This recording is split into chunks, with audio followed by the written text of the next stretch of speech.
Hello everyone, this is Anne from the Bible Diet with my two sons, Noah and Nelson, and we're gonna show you how we make a sourdough bread.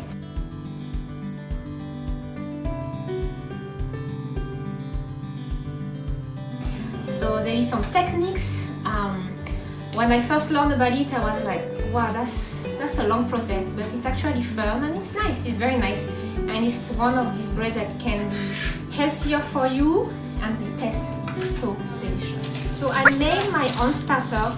You're gonna need a sourdough starter. I made mine with spelt flour, and maybe let me know if you want me to show you how to make a sourdough starter. I can do that. So I have my starter here. I'm gonna put about a cup of the starter, or like half a cup to a cup of it.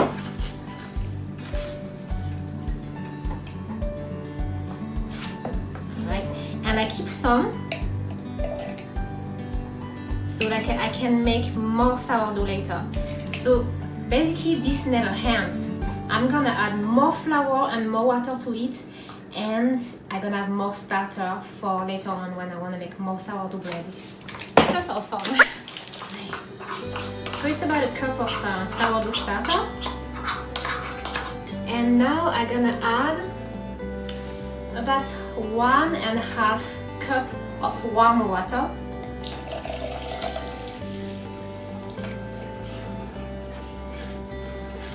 So the quantities are very flexible. You want your dough, when you're gonna see, you want your dough to not be too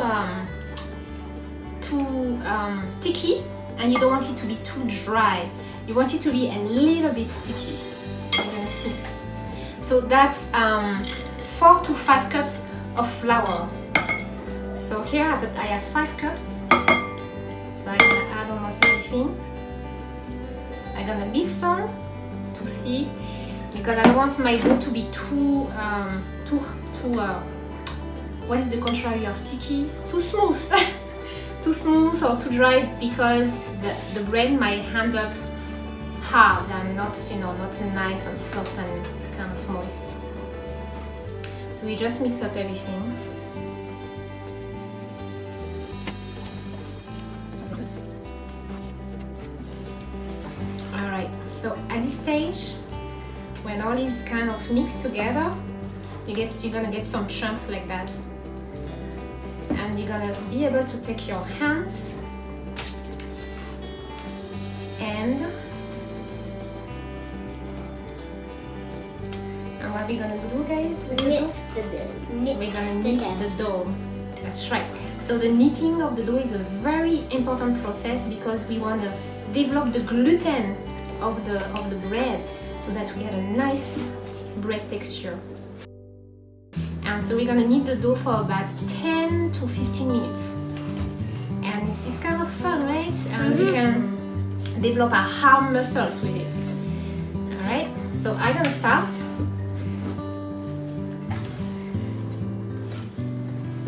So make sure that my flour and my water are well mixed. Yeah, well combined. That's right. So my dough is a little bit too sticky. So Nelson, can you add a little bit of water to? No, not water. Flour. Add some more flour from here. And put it in middle. Not everything, just a little bit. Yeah, that's all. Should I get a spoon? If you want, you can take a spatula here. Alright, yeah, that's it. Alright, that's it for now. Alright. So my bread is sticky enough, and we're gonna knead it. So we're gonna share in 3. You don't have to do that, but my sons want to help. So we're gonna share it and we're gonna knead the dough. Alright. One sticky dough for you. That's a big piece. Yeah. One sticky dough for you, and one sticky dough for me. So to knead it, you gotta spread it apart. Put it apart like that, and then you bring it back together. That's a little work. Yeah, it's kind of tricky. Put it apart and bring it together. Oh wow, that's a little. It's gonna be You So might be you want put to it- put flour on your hands. and you bring it back together. You might want to put some flour on your hands because it might be too sticky. Yeah, you might be tempted to put flour, so that's a good point. No, don't put more flour, because if you put more flour, you're gonna put more flour in your dough, and your dough might become too stiff. So yeah, but what you can do, you can wet up your fingers before you start, or put some oil on your fingers, and it will help to be less sticky. Well, that's like doing Play-Doh almost, right? And then it's like a Play-Doh that you can eat. This is like So what you I get do. first, I bring it back together. brush, and then I put it, and then I fold it back. Yeah. Then I pick it up, and then I put it on the side. Just one. So we're developing the gluten right now of the dough. It's kind of funny. Up. Hold on.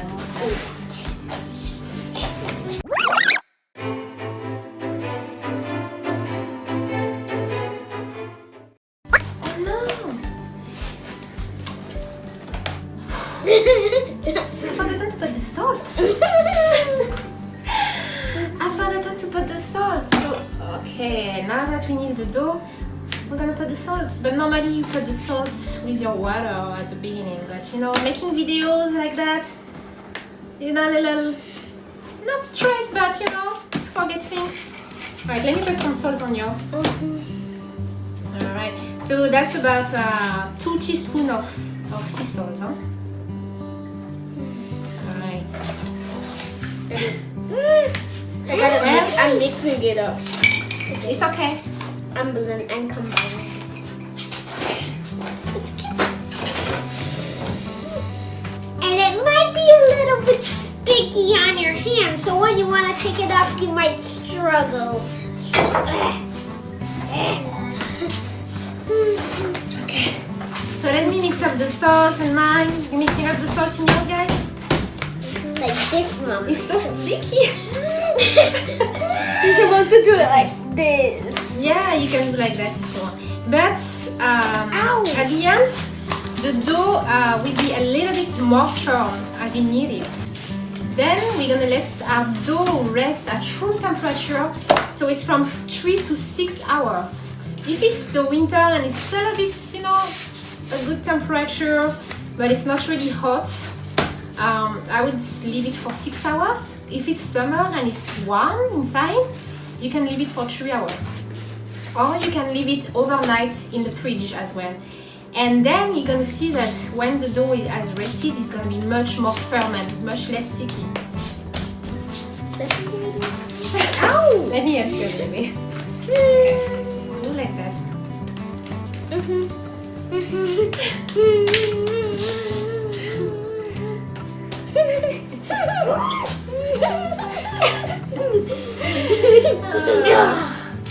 You too, it's so sticky. Okay, alright, knead it some more. Like 5 more minutes of knead it. And then we're just gonna put the doughs together because you wanna make one nice loaf of breads. But if you have children, that's something you can make with them.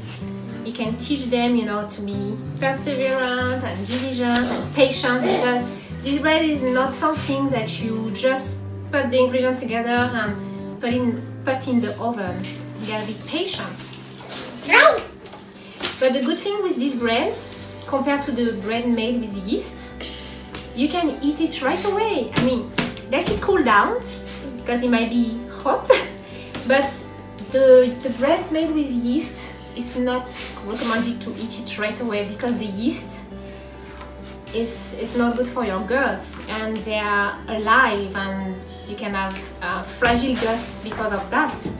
So it's recommended to wait 24 hours after you cook your breads for the yeast bread. But with the sourdough bread, you can eat it right away after, which is great because when you smell the bread, when it comes out of the oven, when we tried it yesterday, it was Yeah, yesterday we good. made We finished it in We one. made a little one, yeah. Yes. And And we you had can some plant-based butter and some it was roasted garlic. and some sweet potato on it. Oh yeah, you try with the sweet potato. Oh yeah, that was so good. And you can also also put peanut butter if you want. yeah, you can put peanut butter, Almond butter. jam, almond butter. You can put honey. You can put honey. You can You put can make a sandwich. You can make mashed potato. And breads. Mashed sweet potato. Oh, on the bread, yeah. That's right. You can make your sweet potato jam, which we said we will try. Yeah. Try it on it. So this sourdough bread is an ever-learning process. I don't say I know everything about it. I'm learning all the time about the sourdough breads. But so far, I apply what I learn, and we get a nice, delicious bread. And if you have a cookbook, just put it in your cookbook. Yeah, if you have a cookbook, a cook notebook, you can put the recipe in your not cookbook. That's what I do now. All my favorite recipes. So that you can make it again. Yeah, I take note of it, so I can easily find it. And yeah, I will put the recipe.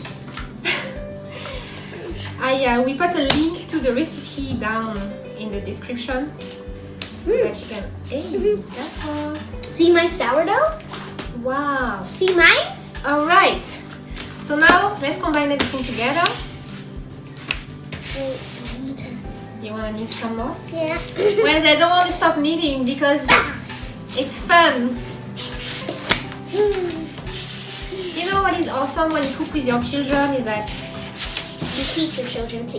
yeah, you teach your children to cook, and also it will interest. They're gonna want to eat what they cook. Like even if you cook broccoli or some vegetable with them, they're gonna become curious. They're gonna want to try. They smell the you know the things, the spices, and that develop in them the taste for like healthy foods and curiosity. So I encourage you to cook with your kids. And you know it's a good time to spend together as a family. Yeah, and with your husband, yeah, we cooked all together. So thank you. And I got a piece of my croissant. So my sons are trying to make croissants with a little bit of dough and kneading the rest of the dough. So you did a good job. Okay. So now we're just gonna put a sourdough dough in a greased bowl. So I'm just gonna put some olive oil, and so we just put it inside, just like that, roughly, you know. Make a ball if you want.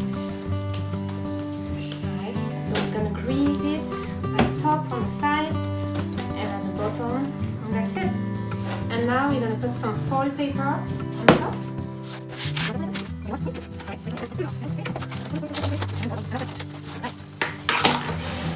Alright, so now we're gonna let it rest for 6 hours.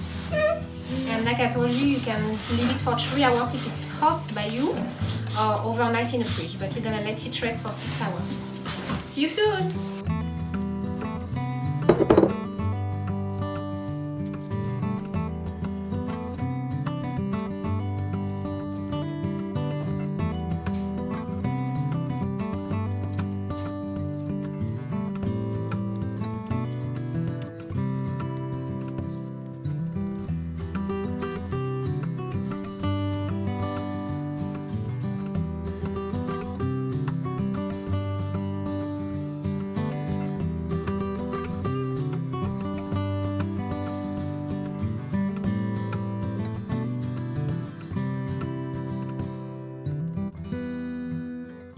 So now it's testing time. Let's see if it tastes like it always tastes.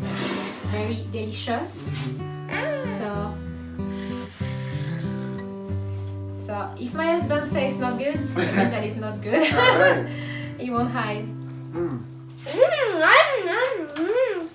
Very good. So good. Very good. You did well. Yeah. That's just bring me back to my childhood. Does taste like Yeah. cider friends indeed. Alright. Yeah, with olive oil, roasted garlic, and some rosemary. So delicious. Very delicious. Good job. Good job.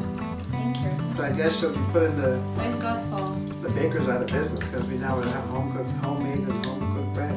That's good. Yeah, and so yeah, if you want to make a sourdough bread, that's a very good recipe. I try to learn more about it all the time and improve it. And there is many recipes that can be made with sourdough starter. And I'm gonna try to share more, hopefully, if I have some time. Alright, I hope that you liked this video. And if you did, put a thumbs up. And I'll talk to you next time. Bye, everybody.